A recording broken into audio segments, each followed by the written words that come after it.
할렐루야. 주님께서 우리와 함께 계십니다. 주님이 함께 하시니 오늘도 우리에게 좋은 일이 있을 줄 믿습니다. 요한복음 3장 22절부터 36절까지 말씀 같이 보시겠습니다.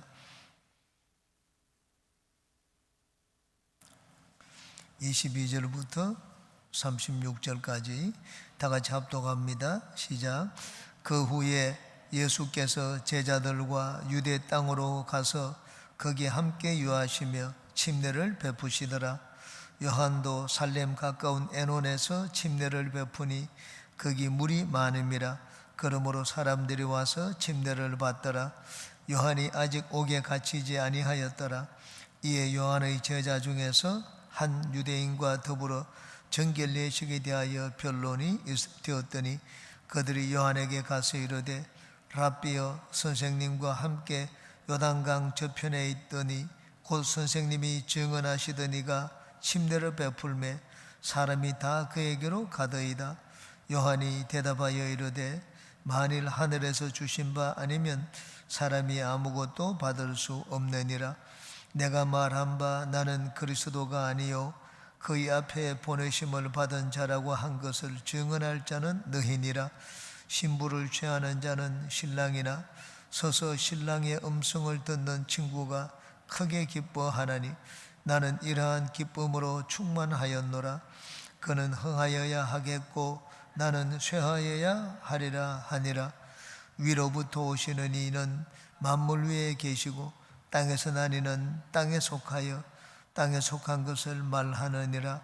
하늘로부터 오시는 이는 만물 위에 계시나니 그가 친히 보고 들은 것을 증언하되 그의 증언을 받는 자가 없도다. 그의 증언을 받는 자는 하나님이 참되시다는 것을 인쳤느니라. 하나님이 보내신 이는 하나님의 말씀을 하나니 이는 하나님이 성령을 한량없이 주심이니라. 아버지께서 아들을 사랑하사 만물을 다 그의 손에 주셨으니 아들을 믿는 자에게는 영생이 있고 아들에게 순종하지 아니하는 자는 영생을 보지 못하고 도리어 하나님의 진노가 그 위에 머물러 있느니라. 아멘. 침례 요한과 예수님의 사역 또 두 분이 어떤 존재인지 그 존재적 차이를 여기 비교해 놓았습니다. 하나는 침례를 통해서 비교를 해놓고 또 두 분의 존재에 대해서 비교를 해놓았습니다. 이제 한 절씩 살펴보고 오늘은 나누겠습니다. 22절입니다. 그 후에 예수께서 제자들과 유대 땅으로 가서 거기 함께 유하시며 침례를 베푸시더라. 예수님이 첫 번째 유월절을 지내고 난 다음에 갈릴리로 돌아가시지 않았습니다. 유대 땅에 가셨습니다. 거기서 예수님이 침례를 베푸셨습니다. 물론 예수님이 직접 침례를 베풀지 않고 제자들이 침례를 베풀었습니다. 공관복음서에는 예수님이 유대 땅에서 사역한 내용이 기록이 나오지를 않습니다. 마지막 예수님이 십자가를 지실 때만 예수님이 유대 땅으로 올라가셔서 마지막 한 종안을 보내신 사건이 거기 기록되어 있습니다. 그런데 요한복음은 그렇지 않습니다. 요한복음은 예수님의 사역 첫 번째 사역입니다. 첫 번째 사역 첫 해에 유월절을 지내기 위해서 유대 땅으로 올라가시고 그리고 예루살렘에 들르시고 난 다음에 유대 지역으로 다니시면서 예수님이 복음을 전하고 침례를 베푼 것을 볼 수가 있습니다. 그 후에라는 것은 예수님이 유대 땅에 유월절 첫 번째 유월절을 지내시고 난 다음에 니고데모와의 대화를 마치시고 난 다음을 말합니다. 예수께서 제자들과 유대 땅으로 가서 거기 함께 유하시며 침례를 베푸시더라 하고 있습니다. 23절에 요한도 살렘 가까운 에논에서 침례를 베푸니 거기 물이 많음이라. 그러므로 사람들이 와서 침례를 받더라. 요한이 한 군데에서만 침례를 베푼 것이 아닙니다. 요단강에서 요한이 처음에 침례를 베풀고 그리고 유대 이곳저곳으로 다니면서 침례 요한이 침례를 베풀었습니다. 살렘 가까운 에논이라고 했는데 살렘은 예루살렘의 준말입니다. 예루살렘 가까운 곳에 에논이라는 곳이 있는데 거기는 7샘이 있어가지고 물이 많았습니다. 그래서 물이 많은 그곳에서 침례를 베풀었습니다. 요한이 침례를 베푸니까 사람들이 와서 침례를 받았습니다. 24절에 요한이 아직 옥에 갇히지 아니하였더라. 침례 요한은 옥에 갇힐 때까지 침례를 베풀었습니다. 25절에 이에 요한의 제자 중에서 한 유대인과 더불어 정결 예식에 대하여 변론이 되었더니, 한 유대인이 정결 예식에 대해서 얘기를 했습니다. 이 정결 예식이라는 것은 침례를 말합니다. 지난번에도 말씀드린 것처럼 이 에센파, 유대인들의 네 종파 중에 하나인 에센파는 하루에 2번씩 이 정결 예식을 행했습니다. 온몸을 물로 깨끗이 씻었습니다. 여긴 침례 요한이 그런 의식을 베풀었습니다. 깨끗게 하는 의식을 베풀었습니다.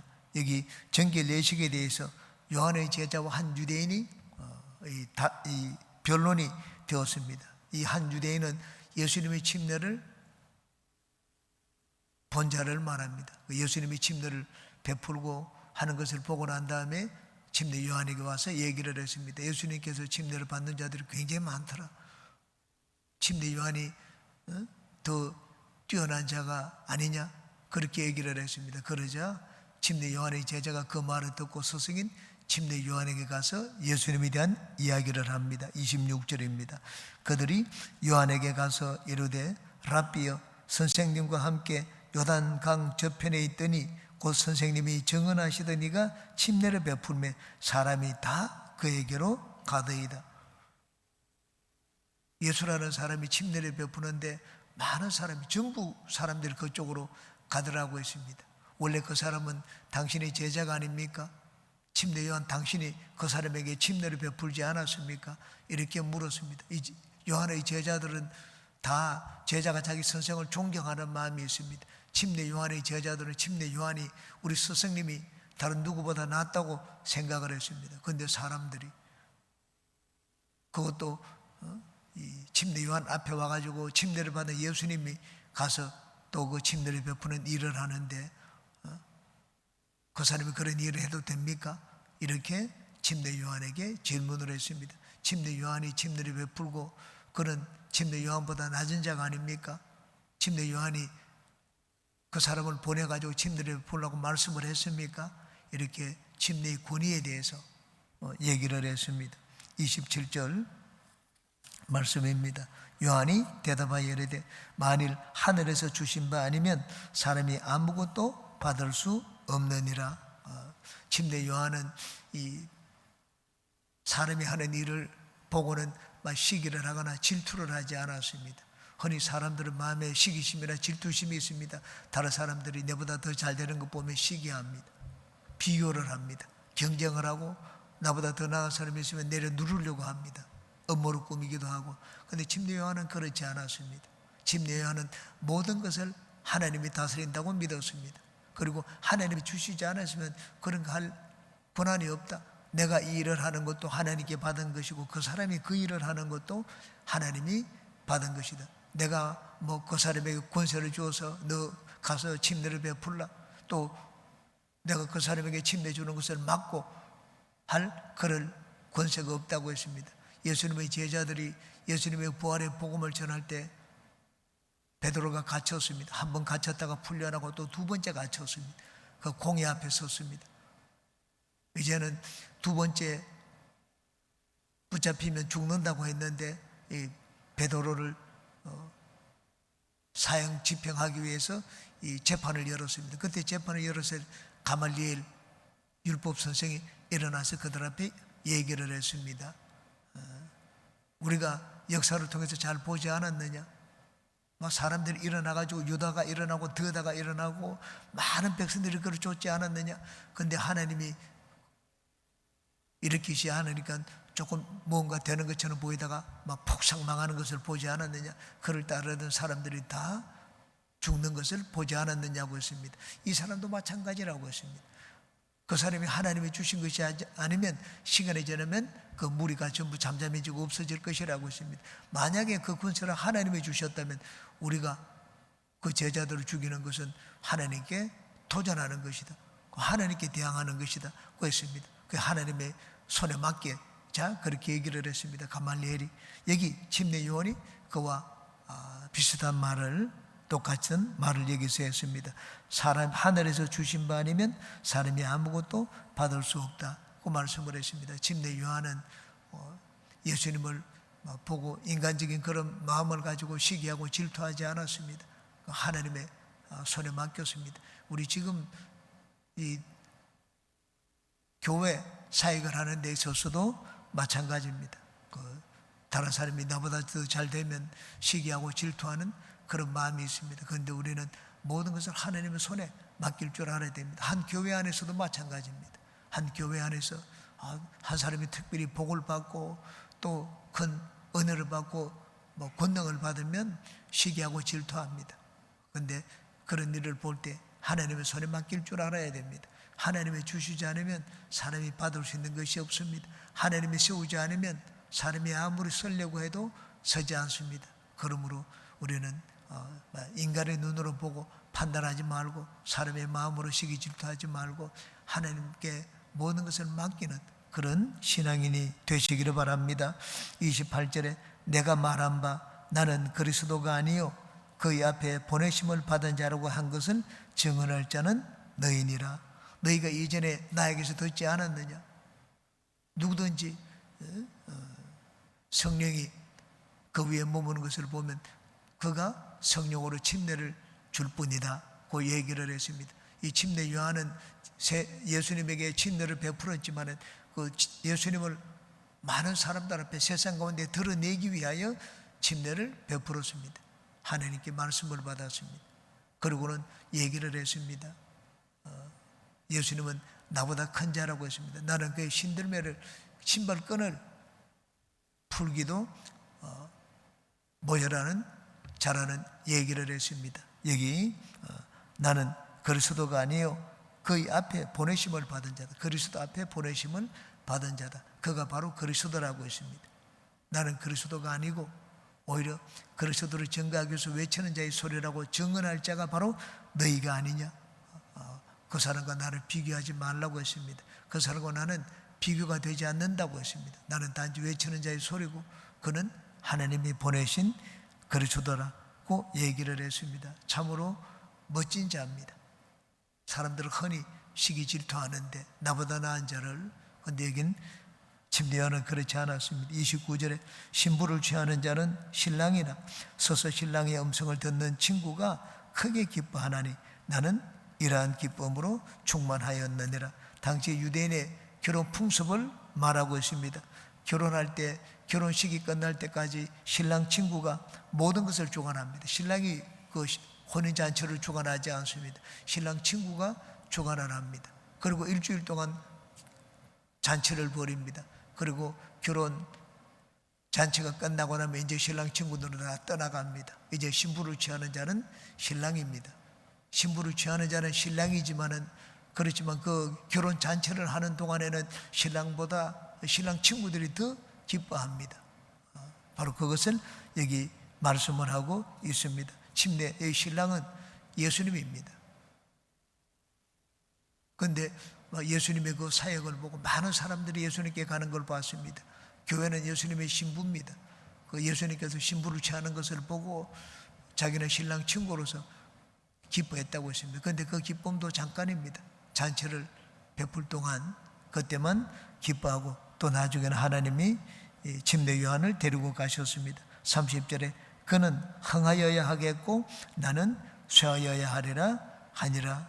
침례 요한은 자기 위에 분명한 정체성을 가지고 있었습니다. 나는 누구냐? 나는 이제 사라져야 될 자고 예수님은 이제는 드러나야 될 자고 흥하여야 될 자다라는 것을 잘 알고 있었습니다. 이 침례 요한은 자기가 신랑이 아니라는 걸 알았습니다. 자기는 신랑 곁에서 신랑이 하는 일을 보고 기뻐할 자라고 했습니다. 그리고 그는 이제는 일어나야 되겠고 자기는 사라져야 될 자다, 그렇게 얘기를 했습니다. 여기 하나님의 일을 하는 자, 직분을 받은 자는 자기 이 정체성을 분명하게 가지고 있어야 됩니다. 자기 도를 넘어서면 안 됩니다. 분수를 넘어서면 안 됩니다. 내가 지켜야 될 자는 어디까지인가? 하나님이 나에게 이것을 맡기기 때문에 하나님이 나에게 맡긴 그것을 하면 됩니다. 근데 내가 조금 대단히 일을 한다고 해서 이 도를 넘는 그런 생각을 해서는 안 됩니다. 내가 어디까지 사역을 하는가? 하나님이 나에게 맡기신 만큼 일을 하면 됩니다. 침례 요한은 자기가 언제까지 일을 해야 되는지 잘 알고 있었습니다. 이제 예수님이 왔기 때문에 이제는 신부를 취하는 자는 신랑이라고 했습니다. 사람들이 다 그에게로 가는 것 너무 마음 쓰지 말고, 그리고 시기하고 질투하지 말라, 그렇게 말씀을 했습니다. 조영기 목사님이 막 아주 큰 부흥을 할 때입니다. 서대문 순복음교회에서 조영기 목사님이 부흥을 하고 이제는 예의도로 옮겼습니다. 예의도로 옮기자 그 후배 목사님들, 선배 목사님들이 있는데, 선배 목사님들은 교회를 해도 100명 정도도 되지 않았습니다. 조영기 목사님의 사역과 비교가 되지 않았습니다. 그런데 조영기 목사님 선배 중에 한 분이 이 세상적인 욕심이 많은 분이었습니다. 명예욕이 있고 막 감투 이런 욕심이 있는 분이었습니다. 늘 조영기 목사님이 저기 밑에 1년 후배인데 그 밑에 눌려가지고 자기는 아무 감투도 쓰지 못했습니다. 그래서 조영기 목사님에게 와서 무릎을 꿇었습니다. 자기를 한 번만 밀어주면은 내가 조영기 목사님 이 사역을 하는데 더 적극적으로 돕겠다고 했습니다. 그분은 그럴 인물이 되지 않습니다. 그런데 무릎을 꿇고, 선배가 와서 무릎을 꿇고 비니까 그분이 총회장이 되도록 뒤에 밀어주었습니다. 당시에는 조영기 목사님 말씀 한마디면 누가 총회장이 되느냐 목사님의 결정에 달려 있었습니다. 그래서 목사님이 밑에 있는 이 목사님들에게 지시를 했습니다. 이번에는 저 목사님을 총회장이 되도록 밀어주라. 그렇게 해서 그분이 총회장이 되었습니다. 총회장이 되니까 완전히 모습이 달라졌습니다. 조영기 목사님을 이단으로 몰아가기 시작을 했습니다. 여러분, 외부에서도 조영기 목사님을 이단으로 몰았는데 안에서, 내부에서 이제 조영기 목사님을 이단이라고 몰았습니다. 그래서 목사님이 내부에 이 교단을 떠나가지고 따로 교단을 만들고 기아성 하나님의 성회에서 야성 하나님의 성회로 이렇게 따로 교단을 만들어가지고 나가게 되었습니다. 안에 내부에서 그렇게 했습니다. 이 사람이 자기의 직분과 자기 한계를 모릅니다. 나에게 하나님이 주신 것은 100명의 교회를 목회하는 것인데 막 그걸 욕심을 내가지고 더 큰 걸 얻고 빼앗기 위해 가지고 그렇게 하는 것을 보았습니다. 침례 요한은 그렇지 않습니다. 하나님이 자기에게 준 것이 어느 만큼인지 그것을 알고 자기의 직분과 한계를 벗어나지 않았습니다. 참으로 멋있는 아주 훌륭한 인격자입니다. 우리도 항상 하나님과 올바른 관계를 갖고 하나님이 나에게 주신 것 그걸 떠나가지고 내 분수 이상의 욕심을 가지면 안 됩니다. 이제 31절에서 36절까지는 침례 요한과 예수님을 비교해 놓았습니다. 31절, 위로부터 오시는 이는 만물 위에 계시고 땅에서 난 이는 땅에 속하여 땅에 속한 것을 말하느니라. 하늘로부터 오시는 이는 만물 위에 계시나니. 이 그릇은 사도 요한이 이제 침례 요한과 예수님을 비교해서 여기 말하고 있습니다. 위로부터 오시는 이는 만물 위에 계시고, 위로부터, 성경의 위로부터라는 말은 이 하늘로부터라는 그런 의미입니다. 이 물리적으로 위에, 이 물리적인 위를 말하지 않습니다. 영적인 위를 말합니다. 영적으로 땅과 하늘을 말합니다. 위로부터 오시는 이는 만물 위에 계시고, 만물 위에 계신다는 것도 역시 이 공간적인 장소를 말하지를 않습니다.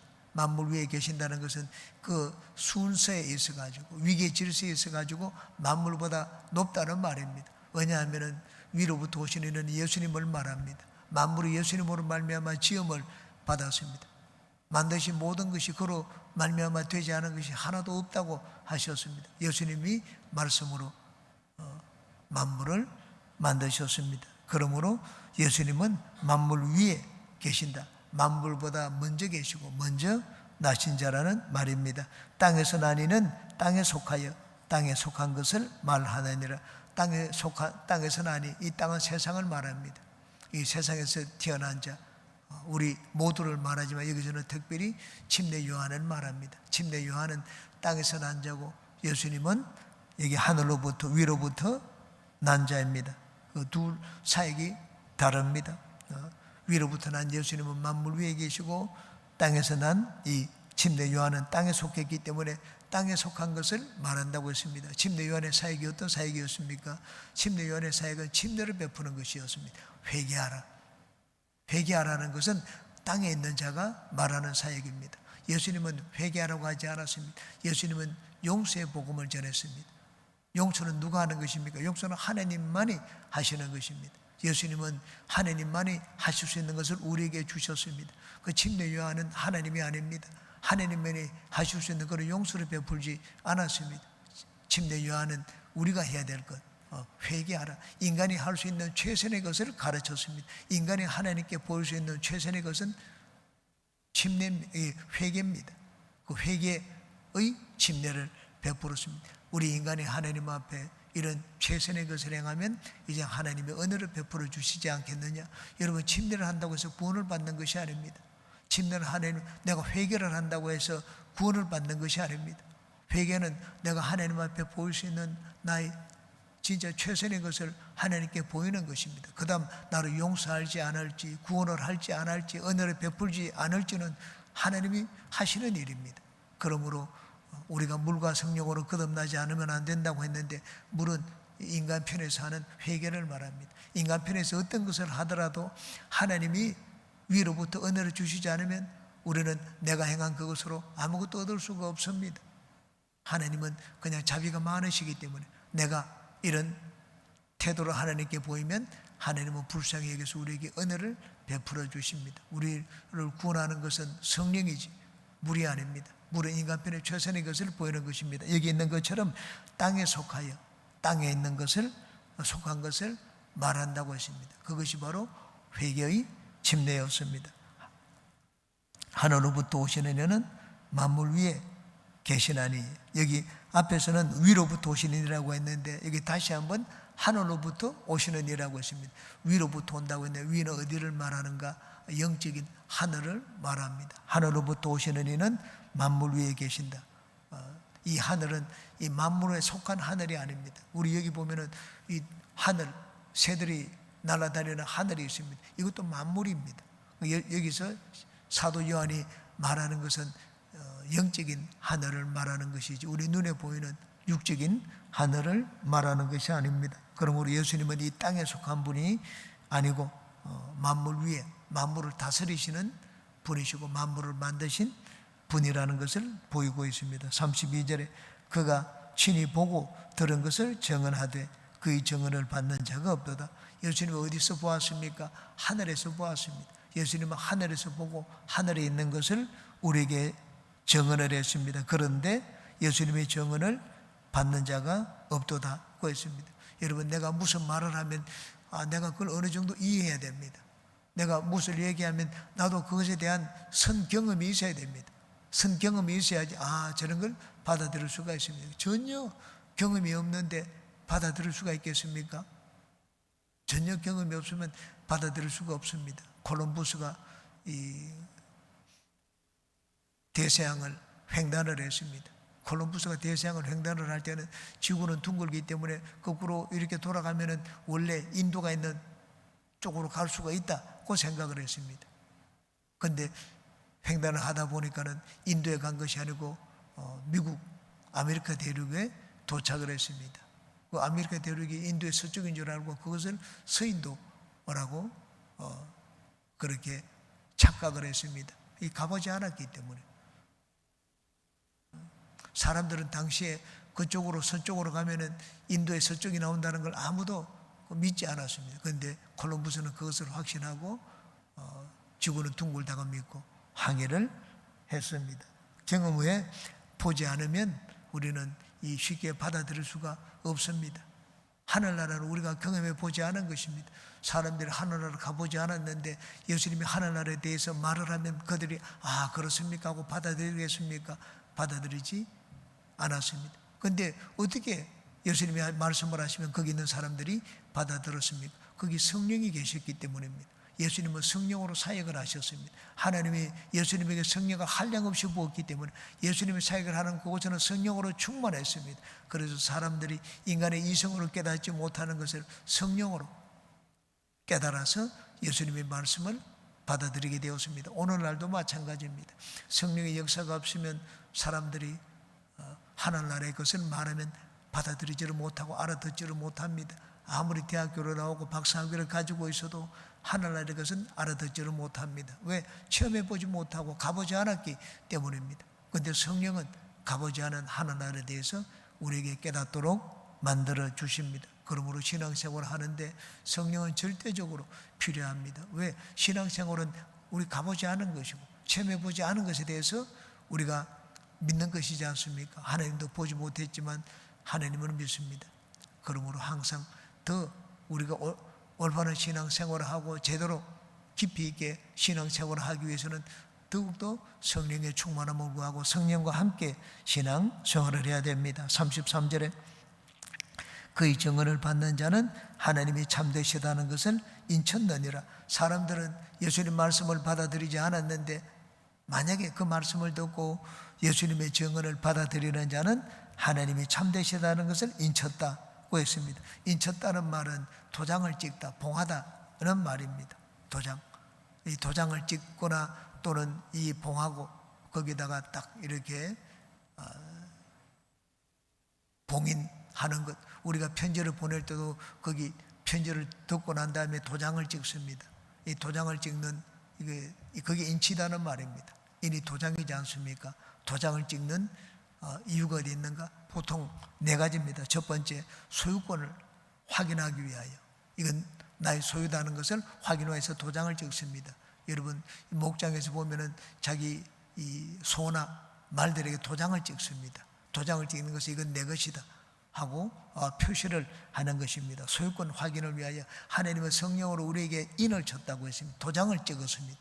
하나님의 것이라는 도장을 찍었습니다. 그러므로 성령의 인침을 받은 자, 그 성령의 기름, 성령의 부으심을 받은 성령을 받은 자를 말합니다. 성령을 받은 자는 하나님이 나의 것이라고 도장을 찍은 자입니다. 고넬료 가정을 말합니다. 고넬료 가정은 처음에는 하나님 백성으로 베드로가 여기지를 않았습니다. 그런데 성령이 그에게 도장을 찍는 걸 보고 하나님이 자기 백성으로 받아들인 자를 우리가 어떻게 물로 침례를 주마는 것을 금하겠느냐. 그래서 물로 침례를 주었습니다. 성령은 하나님이 내 소유라고 도장을 찍은 것과 같습니다. 이게 인치다는 말의 첫 번째 의미입니다. 소유권을 확인하기 위하여. 두 번째, 안전하게 보호하기 위해서 도장을 찍습니다. 세 번째는 그 내용을 감추기 위하여.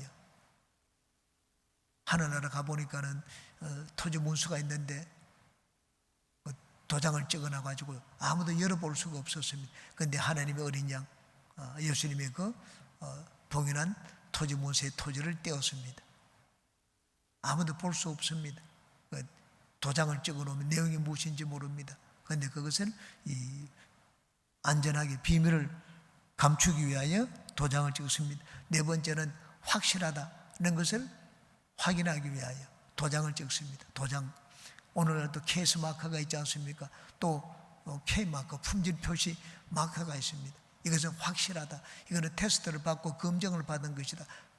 표시하기 위하여 도장을 찍습니다. 그러므로 K 마커가 없는 것은 품질이 보증되지 않은 것입니다. 확실하다는 것을 보증하기 위하여 도장을 찍습니다. 여기 도장을 찍다는 말은 바로 마지막 네 번째 의미입니다. 그의 증언을 받은 자는 하나님이 참되시다는 것을 인쳤다. 하나님이 참되시다는 것을 확실하게 확정하는 자입니다. 하나님이 참되시다. 진짜다. 쉽게 공동번역은 이 구절을 이렇게 번역을 했습니다. 그의 말을 받아들이는 자는 하나님께서 참되시다는 것을 확정하는 사람입니다. 쉽게 말해서 예수님의 증언을 받아들이는 자는 하나님을 참되시다, 하나님을 믿는 자요. 예수님의 증언을 받아들이지 않는 자는 하나님을 믿지 않는 자다라는 말입니다. 하나님을 믿는 증거가 어디 있습니까? 너 하나님을 믿니? 하나님을 믿는 증거는 예수님을 믿는 것입니다. 예수님이 하시는 말씀을 받아들이는 자가 하나님을 믿는 자이다라는 말입니다. 우리는 다 예수님의 말씀을 듣고 받아들였습니다. 그것이 무엇을 의미합니까? 하나님을 믿는 자라는 증거라는 말입니다. 34절에 하나님이 보내신 이는 하나님의 말씀을 하나니 이는 하나님이 성령을 한량없이 주심이니라. 하나님이 보내신 이는 하나님의 말씀을 한다고 했습니다. 야, 나는 주의 종이라고 하면서 막 성도들 위해서 군림하고 오히려 다른 것을 물질을 요구하고 그렇게 하는 자들이 있습니다. 이건 하나님이 보내신 일을 하는 것이 아닙니다. 하나님이 보내신 자는 하나님이 일을 해야 됩니다. 하나님의 일이 무엇입니까? 하나님 말씀을 전하는 것입니다. 선지자들은 하나님의 말씀을 전하는 자들이었습니다. 예수님이 하나님이 보내신 증거가 어디 있는가? 예수님은 하나님의 말씀을 했습니다. 이 하나님의 말씀을 하도록 하기 위해서 하나님은 도구를 주셨습니다. 그 도구가 무엇입니까? 성령입니다. 이런 하나님의 성령을 한량없이 주심이더라.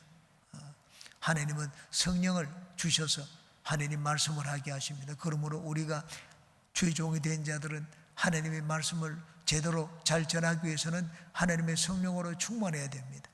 성령은 우리에게 하나님의 말씀을 전달해 줍니다. 우리는 메신저입니다. 그 전달을 받아가지고 주의 종은 하나님의 말씀을 전합니다. 예수님은 하나님 말씀을 전했습니다. 무엇으로 전했는가?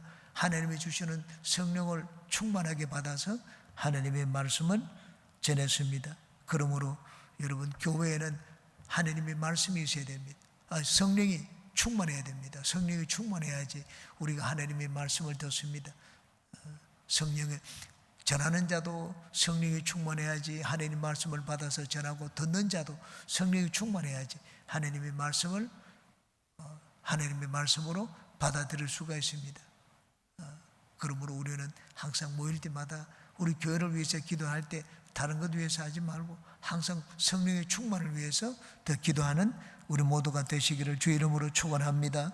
35절에 아버지께서 아들을 사랑하사 만물을 다 그의 손에 주셨으니, 아버지께서 아들에게 모든 권세를 주셨습니다. 마태복음에 보면은 하나님이 아들에게 모든 권세를 주신 때가 언제인가 하면 예수님이 부활하시고 난 다음입니다. 예수님이 부활하시고 성천하기 전에 제자들을 모아놓았습니다. 마지막에 예수님이 제자들에게 말씀을 했습니다. 아버지께서 나에게 하늘과 땅의 모든 권세를 주셨으니 너희는 나가서 아버지와 아들과 성령의 이름으로 침 내려주고 내가 너희에게 분부한 것을 다 가르쳐서 지키도록 하라. 보라, 내가 세상 끝날까지 너희와 항상 함께 있을 것이다. 그렇게 말씀을 했습니다. 부활하시고 난 다음에 이젠 제자들이 보니까 완전히 예수님이 우리가 생각하던 분이 아니구나 하는 걸 깨달았습니다. 그 예수님이 아버지가 나에게 하늘과 땅의 모든 권세를 주셨다, 그렇게 말씀을 하셨습니다. 그런데 요한복음은 그렇지 않습니다. 요한복음은 처음부터 예수님은 하늘과 땅의 모든 권세를 가지신 분입니다. 여기 죽고 난 다음에 부활하고 난 다음에 하늘과 땅의 권세를 받은 것이 아닙니다. 예수님은 태초부터 하늘과 땅에 아버지와 함께 계신 분으로서 하늘과 땅의 모든 권세를 가지신 분입니다. 아버지께서 아들에게 만물을 다 그의 손에 주셨습니다. 어떻게 만물을 다 그의 손에 주셨습니까? 여기 아버지께서 아들을 사랑하사라고 했습니다. 아버지께서 아들을 지극히 사랑하셨습니다. 왜? 예수님이 아버지의 뜻을 아시고 그 뜻을 이루기 위해서 이 땅에 내려오셨기 때문입니다. 하나님은 우리 타락한 우리 인간을 구원하는 것이었습니다. 그런데 우리 인간이 하나님 앞에 구원받기 위해서는 예수님의 어린 양의 피밖에 없다는 것을 예수님이 잘 아셨습니다. 그래서 예수님이 자원하여 땅에 내려오셨습니다. 바울 사도는 빌립보서에서 이 사실을 잘 기록해 놓았습니다. 예수님이 인간의 몸으로 나셔서 죽기까지 순종하셨으니 그 십자가 달려 죽으심이라. 그러므로 하나님이 그를 지극히 높여 만물 위에 높여주셨다고 했습니다. 하늘과 땅과 그 아래에 있는 모든 것들이 예수 이름의 무릎을 꿇게 하시고 하나님께 영광을 드리게 하셨다고 했습니다. 하나님이 그 아들 예수님을 지극히 높여주셨습니다. 왜 높여주셨습니까? 아버지 하나님의 뜻을 알고 하나님의 뜻을 받들기 위해서 자신의 생명을 바쳤기 때문입니다. 그래서 하나님의 아들을 사랑하지 않을 수가 없습니다. 예수님을 지극히 사랑해서 모든 권세를 주셨습니다. 우리도 마찬가지입니다. 우리가 하나님의 사랑을 받기 위해서는 하나님의 아버지의 뜻을 잘 분별하고 그 뜻에 순종하는 삶을 살아야 됩니다. 내 뜻대로 살던 것, 세상 욕심을 가지고 살던 것, 그것을 버리고 하나님의 뜻을 깨닫고 그 뜻에 순종하여 살면 우리도 하나님의 사랑을 받고 하나님께 높임을 받을 수가 있습니다. 다 그런 삶을 사는 우리 모두가 되시기 바랍니다. 36절 같이 읽겠습니다. 아들을 믿는 자에게는 영생이 있고 아들을 순종하지 아니하는 자는 영생을 보지 못하고 도리어 하나님의 진노가 그 위에 머물러 있느니라. 예수님은 살리는 권세만 있는 것이 아닙니다. 예수님은 살리고 죽이는 권세가 있습니다. 우리에게 생명을 주시기도 하고 우리에게 영원한 심판을 주시기도 하는 분입니다. 아들을 믿는 자에게는 영생이 있고 아들을 순종하지 아니하는 자는 영생을 보지 못하고 도리어 하나님의 진노가 그 위에 머물러 있느니라. 이 구원의 길이 여기 있고 심판의 길이 여기 있고 따로 있는 것이 아닙니다. 구원과 심판의 길은 하나입니다. 동전의 앞뒷면처럼 구원의 길, 심판의 길은 예수님입니다. 예수님을 받아들이면 구원의 길을 가고 받아들이지 않으면 그 길은, 내가 걸어가는 길은 심판의 길이 되고 맙니다. 우리는 다 참으로 훌륭한 선택을 했습니다. 우리 인생에 이보다 더 위대하고 훌륭한 선택이 없습니다. 예수님을 믿은 것입니다. 아들을 믿는 자에게는 영생을 있다고 말씀을 했습니다. 항상 여러분 힘들 때 나에게는 예수님이 계시고 나는 영생을 가지고 있다. 우리가 이 땅을 살지만 이 땅에 있는 것이 전부가 아닙니다. 이 땅에 있는 것이 영원하지 않습니다. 물질은 나를 속일 때가 많습니다. 아픔을 줄 때가 더 많습니다. 항상 예수님을 바라보고 영생을 주신 것을 감사하며 살고 소망하며 사는 우리 모두가 되시기를 주의 이름으로 축원합니다. 기도합니다.